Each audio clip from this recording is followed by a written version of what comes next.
Najviše kod vaših dolazaka volim kad radimo engleski i crtanje. Najdraža aktivnost mi je engleski. Kad radimo od engleski. Najdraža aktivnost su mi želje.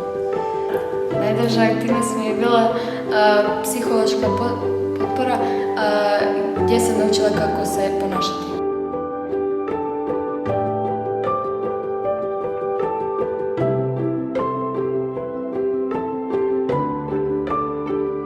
Naučio sam puno stvari od Impresa.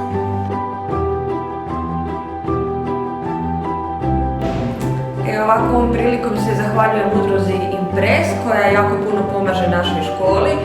Djeca su vrlo zadovoljne, uključene su razne radionice koje njima pomažu učiti, razvijati engleski jezik, plesati, družiti se međusobno, dakle razvijati nekakve socijalne vještine. Znači, svi djelatnici su vrlo zadovoljni kao i djeca i nadam se i dalje suradnje koja će doprinositi cijeloj ovoj tu našoj zajednici.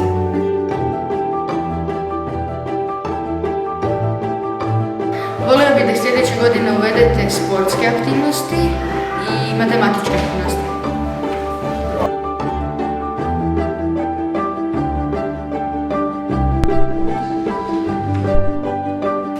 Željela bih se zahvaliti djelatnicima udruge Impres što rade sa našom djecom. Djeca su jako zadovoljne i vole dolaziti na radionice i roditelji su isto zadovoljni i drago mi je što neko želi raditi sa djecom iz manje privilegiranih sredina.